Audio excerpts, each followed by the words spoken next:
And that's an important fact. It's that the people have fallen away. Not because they're somehow scandalous and they've somehow decided to shake their fist at God. Hosea wants them to know that they are a people who are so beloved that they have begun to forget their own sacred worth. They have come to a point in their lives where they forgot who they are, and Hosea's becomes a ministry of reminding. His is a ministry of reminding. I want to take a minute to introduce you to someone.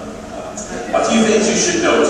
Kind of a crooked smile, same big ears. This is me. God placed a call on my heart and reflecting on the idea of service. And to be in a ministry of reminding, just as Hosea was, to help them to consider not just how they serve, but who we serve. And ultimately, the call to service is grounded in this simple principle. We serve as an act of giving because of the love of God that we have received. Our giving is tied to our receiving, but more than that, in playing with my looks and changing the way I looked then, it was a chance to share a deeper message. Even if I look like this, I'm worthy of God's love. I share all of this to bring your attention to an exciting frontier for me. There's a little announcement that's being made this morning. There's a legacy to this work. Namely, I've been invited by the General Board of Discipleship's Young People's Ministry to recreate this reminding ministry event that our youth are planning to attend next summer. It's a national gathering of United Methodist Youth that takes place every 4 years and is this time called Youth 2011. I was invited to recreate the experience, and as I prayed about it, I want to confess to you that particularly in a time of transition, when I knew I was coming here, I had some anxiety about pastoring a new church and looking perhaps like this guy. I simply come honoring that I've got a simple gift to provide, the canvas of my head. I come with that, and a willingness to stand in the midst of the lives of young people a year from now and share a message that said that without knowing you, I have loved you. Without knowing you, I have loved you enough to endure something like this. Project Image, as we've come to call it, is built around the shifting of my own looks and perspectives over the course of the next year. To document it daily and then to share in July of next year a witness to the potential of God to use the simple to share a profound reminder that even if I look like this, I am worthy of God's love. Even if I look like this, I am worthy of God's love.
"I'm thirsty," I said. "I find you kind of unsettling," came her reply. A simple transaction of human interaction grounded in need and rejection, petition and revulsion.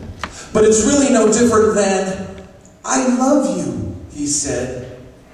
"I think we need to see other people."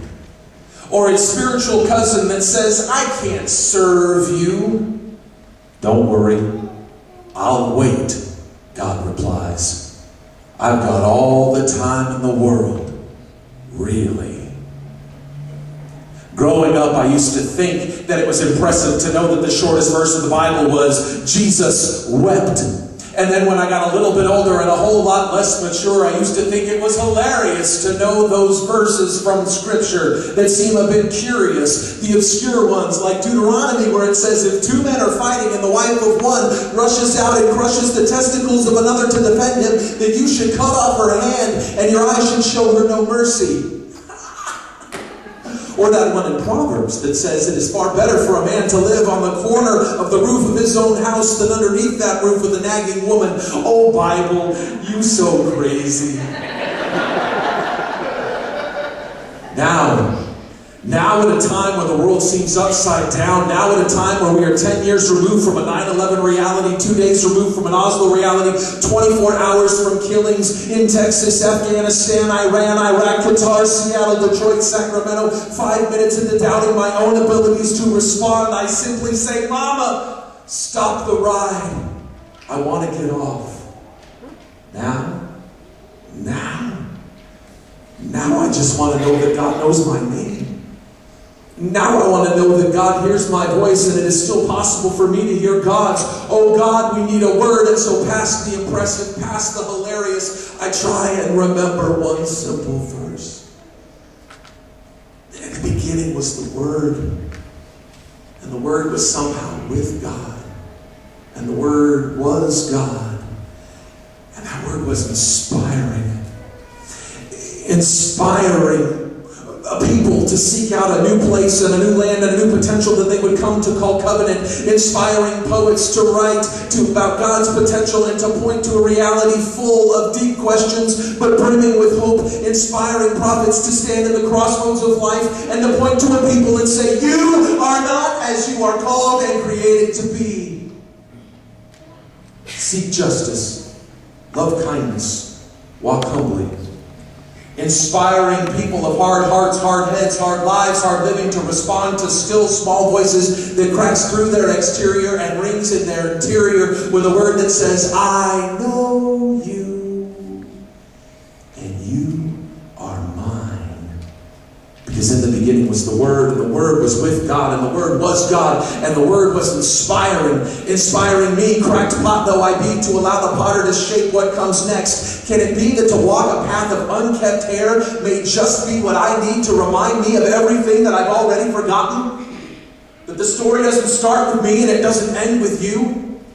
And if you're the hero of the story, or maybe if you can only count on no fingers the number of good and happy days you've had, that you still have right now. And right now you have never been more important to God and God to you and you to me. So we stand here, living into a story written on the precious parchments of our skin with a holy ink that is our blood, whose first words are, in the beginning was the Word, and the Word was with God, and the Word was God, and the Word was inspiring. Or maybe you're not inspired. Maybe you're such a cool hipster that, you didn't give a rip before not giving a rip was cool. You buy into the hype that all of this is just mystery and smoke and mirrors, a psychological phenomenon grounded at best in weak historical principles, then these words aren't for you. This is for every person who ever felt like such a misfit that they longed for an island with other toys that looked just like them. This is for every kid convinced that that which does not kill them is not in fact making them stronger, but only reminding them of everything else that might still try. This is for every person who needs to be reminded that passion is not just getting it, not just caring, not just a virtue. It's infectious and you should be careful with how you wield it in the world. This is for Adam, who every day sits in front of his Facebook page, clicking like and unlike in the hopes that his friends would notice just how indecisive he is. Who posts poignant statuses about how much he hates poignant statuses, and then sits there with his mouse hovering over the like button, waiting for somebody to notice and to comment, just waiting and waiting, like me. And as time scrolls by, 5 minutes ago, 1 hour ago, 4 days ago, Adam's reminded of just how unfriendly 652 friends can feel when no one seems to notice. So maybe I'll try Google Plus, because somehow drawing circles around my friends seems to make me feel more well-rounded. Secretly, Adam thinks that God cheats at words with friends, because no matter what he plays or how hard he tries, his tray always says I, M, E, and Q, and he fails to see it as a reminder that he needs more you in his life. This is for Jill, who's searching for answers in the eyes of her boyfriend, convinced that because she can see a reflection in his eyes when they are making out, that she is somehow embedded within him, that he cares about her in a deep way, baby. Because there's a little scared, upside-down version of her that is moving in the backs of his eyes. But Jill confuses affection with worth, lust with love, dependence with belonging, and sexuality with satisfaction. And at night she turns out the lights because she's convinced that in the dark no one can see how much she hates herself. But what she needs is a word from the beginning that helps her to look into the mirror and have the reflection say, "You are beautiful," without a sense at all that it's trying to con her into something else. I can't help but wonder if the great failing of our world for Amy Winehouse was not at the bottom of bottles or at the tips of needles, but at our inability to convince her every day to end her day with these simple words: beautiful, worthy. That as she came to the end of it, she realized that she wasn't the end of it, because in the beginning was the Word, and the Word was with God, and the Word was God, and the Word was inspiring. And so this is really for me, who standing in front of you somehow feels alone in a room of 300 people and is afraid because I cannot control what you think of me. Speech is our first freedom, but to speak is God's first gift, and to be able to share words, to shape words, to change the world with our words, because words matter, and the words we fill our lives with help to hardwire our brains in terms of how we see the world. You mad, bro? Dang it, I got trolled in the midst of my own words. But we live in a time where we LOL our way through lead speak, and we know kicking in the front seat, sitting in the back seat, gotta make my mind up which seat can I take. But we have somehow forgotten peace I give to you. My peace I leave with you, and I do not give as the world gives. So do not let your hearts be troubled, and do not let them be afraid. Or maybe even a simple verse. And in the beginning was the Word, and the Word was with God, and the Word was God, and the Word was inspiring. But it's not my place to rage for a bit. It is not that I love the world enough to bleed for it or to die for it. It's that I hate the brokenness of our world enough to live for it, to grow out my hair for it, to call it into question, to call it into order, and to call out in the middle of the night, "Have you not heard? How can you not see?" Don't call me brave, but don't you dare call me stupid. There's no foolishness here. I know who I am. I know where I've been. And I'm pretty sure of where I'm going. Mama always said, never judge a book by its cover, and I love that new book smell. Rest in peace, Borders. But my brother, you ain't never smelled a book like me. Dirty for 2 weeks of not showering, frightening in my appearance and my unwillingness to smile back at you, striking with the grime underneath my fingernails. "I am thirsty," I said.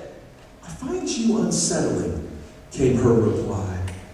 "But I tell you, I would unsettle people by the droves, that you and just you might hear your name and your story more clearly. I write these words upon my body so that every second look, every upturned eyebrow, every question raised and greasy hair and an unkept beard might confess a single truth.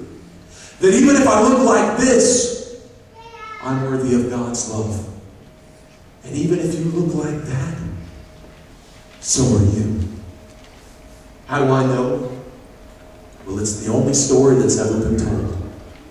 In the beginning was the Word, and the Word was with God, and the Word was God, and that Word was spoken just for you.